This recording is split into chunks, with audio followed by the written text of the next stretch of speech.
Didn't book a room for me on our family trip. My brother Jake sneered. We reserved rooms for me, my wife, and my child. We're the real family. Hey everyone. Before we dive in, I have a quick favor to ask. If you enjoy content like this, please hit the subscribe button. It's free, supports the channel, and ensures you never miss out on amazing videos. Alright, let's get started. I calmly responded, then I'll leave, and walked out. Hours later, after ignoring dozens of their calls, something unthinkable happened. On Thanksgiving morning, as I woke up in my New York City apartment, the familiar anxiety crept into my chest. Another year, another family reunion. This year the venue was the Westward, a luxurious resort hotel in Malibu, California. It was our yearly family outing, and as usual, all expenses were being borne by my grandfather, Howard Carter. As I gave a final check to my suitcase, I exhaled heavily. I looked at myself in the mirror. My name is Nathan Carter, and I'm 35 years old. I'm a research director. I earn $130,000 per year. I stay alone in New York. I have been steadily building my assets through well-thought-out investments. Money is important, but dignity is something even more precious. I remembered what my grandfather said. He is a successful businessman who made his fortune in real estate development. Everything about financial management I learned from him since childhood. He taught me with great enthusiasm about investments and asset management. He is the only one in the family who truly understands me. And then there is my brother Jake, a former airline pilot who became a full-time husband. He leads an apparently affluent life with his wife and 7-year-old daughter Emily. But this lifestyle wouldn't be possible without monthly support from our grandfather. Their high mortgage payments, car loans, and their daughter's private school tuition, everything is covered by grandfather's assistance. Still, Jake's social media is flooded with glamorous posts, new designer watches, dinners at expensive restaurants, luxurious vacations. He seems fixated on showing a life that is far from real. My parents, Richard and Susan Carter, are no different. They seem to be enjoying their retirement life in Florida, but that too would not be possible without the support of grandfather. Their retirement fund, the deposit for the high-end retirement home, everything is based on grandfather. My parents have always been cold toward me but indulgent with Jake. That hasn't changed since childhood. I covered my tuition with scholarships and my living expenses by part-time jobs while I was in college. Meanwhile, my brother depended on our parents for everything, study abroad expenses and living costs included. The contrast still hurts to remember. Become someone who can stand on their own feet. That is another of grandfather's sayings I have really lived by. I studied and worked desperately so as not to be dependent. I made my career in the pharmaceutical industry, developed my assets, and built a life that needs no one's support. The high-rise apartment looking out over New York's skyline was achieved by my hand. The moderate luxury in my life within my means. That is the life I chose. Lifting up my suitcase, the anxiety for this year's Thanksgiving was slowly growing. Every year, the distorted relationships in our family only intensified. My brother's preoccupation with superficiality, my parents' preferential love, and the anxious eyes of grandfather. On the way to the airport in the taxi, I thought about this year's trip. The Westward was a 5-star, internationally renowned hotel built in 1982. It was an Italian Renaissance building with suites over $900 per night. The special dinner for Thanksgiving was said to be over $300 per head. But against that glittering backdrop, the reality of our family was fragile and distorted. My brother's high-rolling lifestyle, my parents' comfortable retirement, all castles built on the sand of grandfather's support. And this year, those distortions were about to reach their breaking point. Of course, everyone must have noticed. Yet no one dared to speak of the reality that now awaited us. Through the taxi window from Los Angeles International Airport to the Westward, California's gentle sunlight streamed in. On Thanksgiving Day, under pleasant weather, I arrived at this luxury resort. I was the last to arrive. Pulling my navy Rima suitcase, I stepped into the Italian Renaissance-styled magnificent building. My simple yet elegant theory suit had slightly wrinkled during the long flight. The lobby spread out as a clean, dignified space. Above, crystal chandeliers glittered, and beneath, footsteps whispered softly on the marble floor. Other guests were already spending their Thanksgiving afternoon in their own ways. On my way to the reception desk, I saw my parents. They seemed to be talking about something in a corner of the lobby. My mother Susan was wearing what looked like a new resort dress, while my father Richard was casually dressed, appropriate for his age. Our eyes met, then darted away. "Mr. Carter, I apologize, but I don't seem to find your reservation." The tone at the desk was apologetic. She continued to tap onto the screen, furrowing her brow. "I have all of the reservations for your family except—" I heard the clink, clink of high-priced heels. I turned and found Jake striding toward us in a triumphant grin, a Birkin bag hanging on his wife's arm, and a Cartier gleaming on his hand. "Oh, finally Nathan showed up," he said, sarcasm laced into his tone. The receptionist continued to check the system. Other guests started to glance toward us. "How queer. There is no reservation." Jake's voice rose in decibel, precisely calculated to draw attention from the people present around him. His Louis Vuitton baggage was strikingly contrasting next to my dark-colored case. "Actually," Jake stepped closer, a triumphant smile on his face, "I only made reservations for our family. A room for me, my wife, and my daughter, and one for Mom and Dad. Just for the real family, you see." There was a moment of silence. The front desk staff stood agape and our parents turned their backs even further away. The air around me solidified in an instant. With a slow, deep breath, I spoke with my face still expressionless. "I see. Then I'll leave." Surprisingly, my tone came out cooler than I thought it would. Regripping the suitcase handle, I nodded politely to the front desk staff. Taking out my smartphone, I opened the app for calling a taxi. "Wait," Jake's voice rose. But by now, I was ready to leave the lobby. I felt the sympathetic stare of the staff at the reception desk, and I began to walk towards the door. My brother looked so surprised at what happened, yet the triumphant grin still clung on. Our parents were simply standing a bit awkwardly. The quiet lobby only rang with the sound of my footsteps. The afternoon sunlight streamed inside through the main door, dazzlingly bright. Palms danced gently in the refreshing breeze as I waited for the taxi. In a few minutes, the Thanksgiving holiday that I was supposed to spend at this luxury resort was over. But at this very moment, a strange sense of liberation overcame my heart. Grandfather's words came to my mind again. Be a person who can stand on their own feet. Now I felt I knew what those words meant. In the few minutes waiting for the taxi, I looked at the magnificent exterior of the hotel. The Adam-style building told a story of over 200 years of history, and it was decorated luxuriously for Thanksgiving. Luxury cars kept coming, and well-dressed families stepped out through the lobby glass. I was able to make out my niece Emily, all dressed up in that way too costly dress no child ought to have, fidgety behind her dad, maybe seeking for me. Of course, Thanksgiving, the ritual that one of our things we've been performing religiously, and also includes getting the gifts, which brings to attention a pearled hair clip, nicely packaged in the suitcase. Into a taxi, Los Angeles International Airport. I was already searching on my smartphone for the next available flight to New York. Though airfares during Thanksgiving are so expensive, I did not really mind that. Rather, this emotional energy that I wasted every year in this season of the year seemed far costlier. In the rearview mirror, the westward building grew smaller, its gleaming form bathed in afternoon sunlight, a monument to our family's superficial glamour.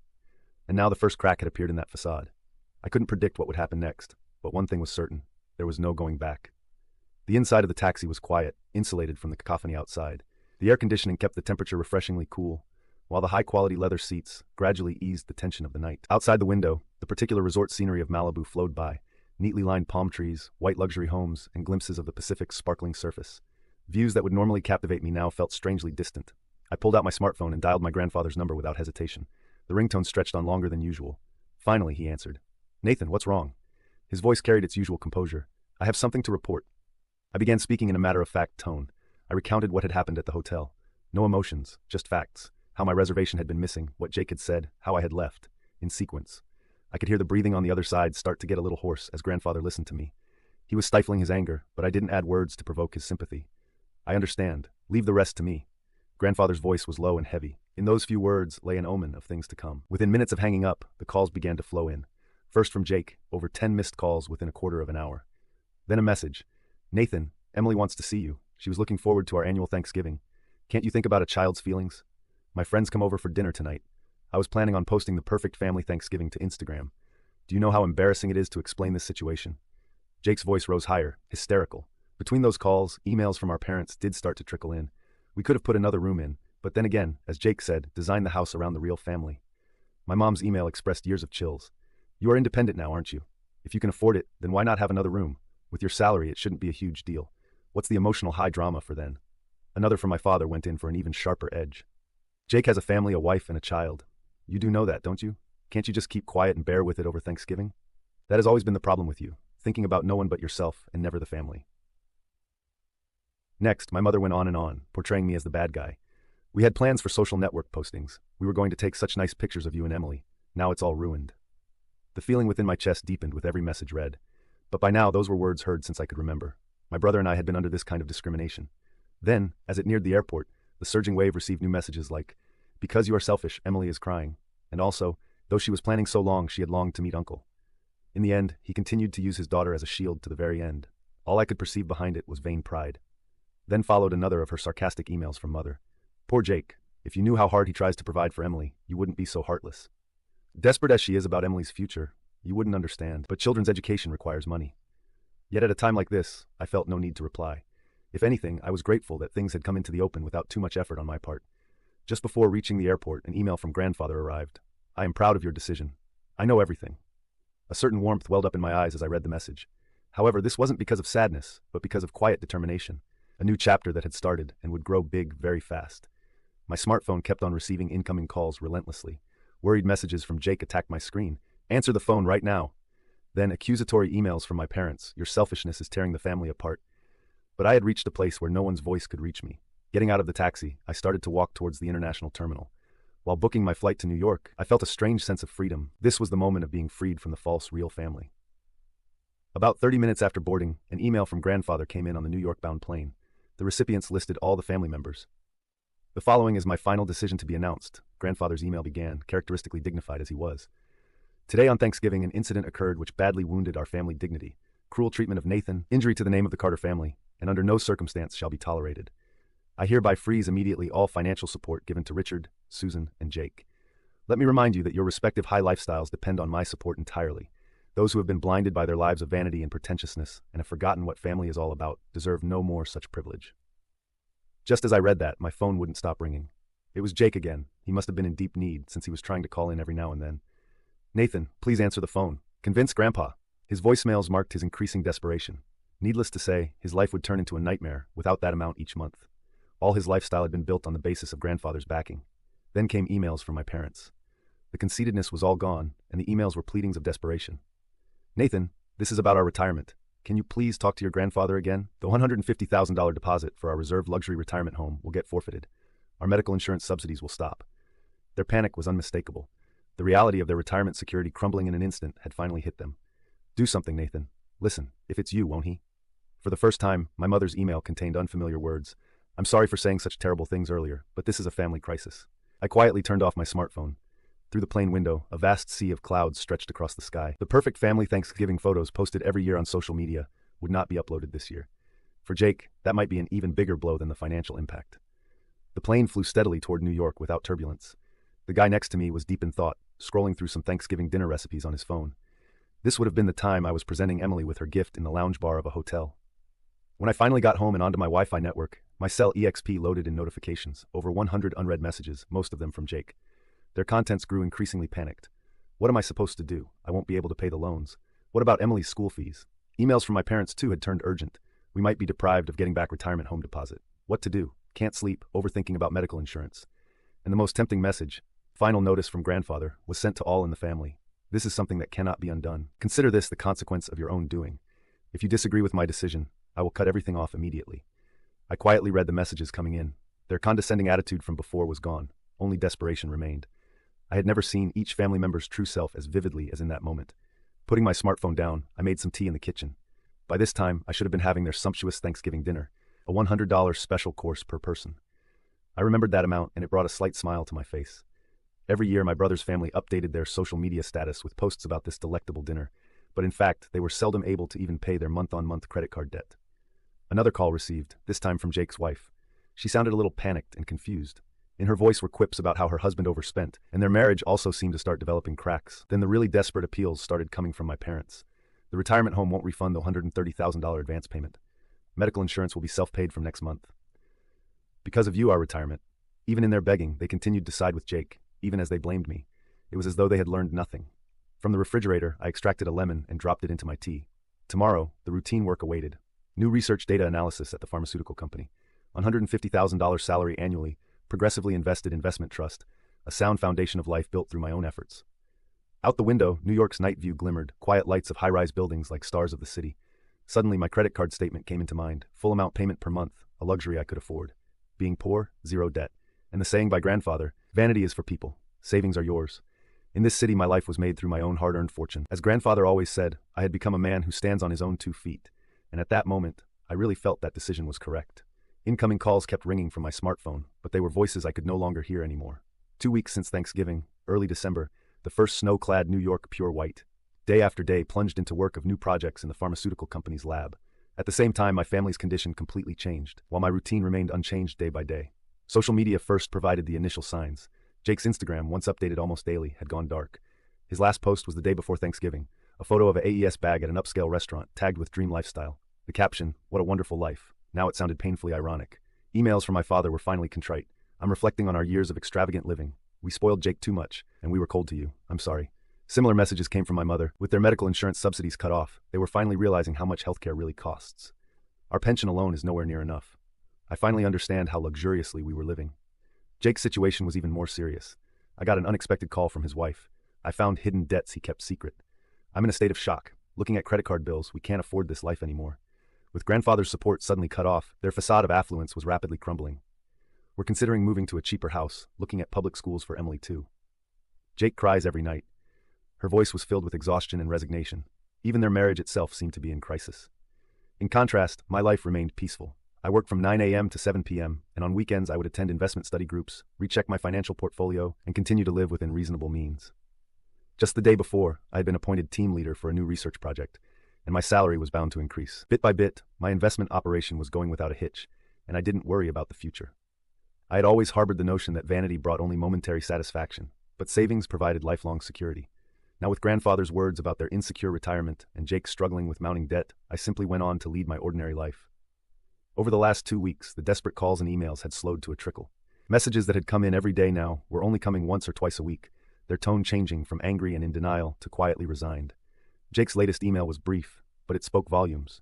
Emily will be transferring to public school. She'll take the school bus. I never thought it would come to this. It was the first indication he was starting to face up to reality. That carefully contrived picture of private school life once posted hopefully on social media would never be uploaded again. My parents were also being forced to adapt. They were now seriously considering moving from their luxury Florida community to a more affordable condominium. Medical bills were piling up, and the dream of a comfortable, effortless retirement had collapsed overnight.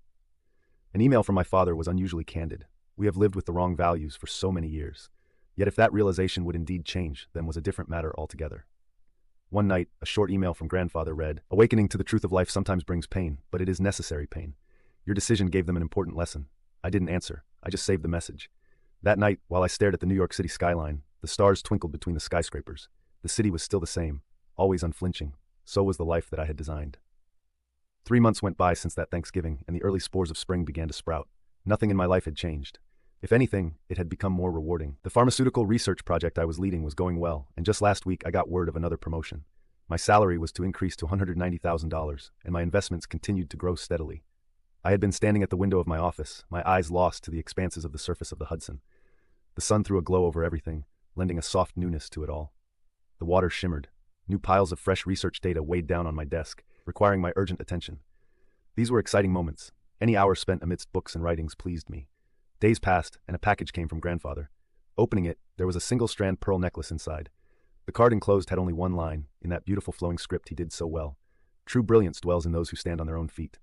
I had kept in touch with my parents since the fallout, but very minimally. They had gone ahead and moved to a smaller home, struggling to keep up with their medical expenses, but they were slowly adjusting. For the first time, my mother's emails carried a different tone. Luxury brings momentary joy, but there is real security in living a grounded life. Jake and his family had also moved to a modest suburban neighborhood.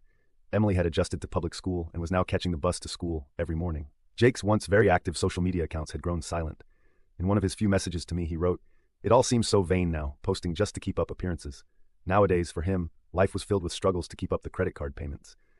His marriage was still strained, but at least they no longer were pretending to live a life that they could not afford.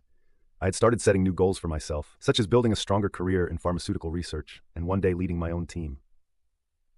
I could just envision mentoring young researchers and teaching them some of the things that I learned. Holidays allowed me to study investment and economics with a study group. The company during holidays also put me among people living steady, no-nonsense lives. The conversations were real, void of pretentiousness and vanity, refreshing. That Thanksgiving had taught each of us at least something great: the worth of financial freedom, the hollowness in image-based lifestyles, and most importantly, the essence of a family. The last words of grandfather still rang in my head. Real bonding is only possible after overcoming hardships. Inside my desk drawer, the pearl hair clip that I had bought for Emily was sitting still, encased in unopened packaging. It would be worth giving to her someday, when she is old enough to understand that pride comes from an independent soul, and when she would understand that a like somewhere on social media does not bring any respect. Outside my window, a gentle spring wind stirred the trees, as if to announce to me in whispering tones the arrival of the season. Bye-bye.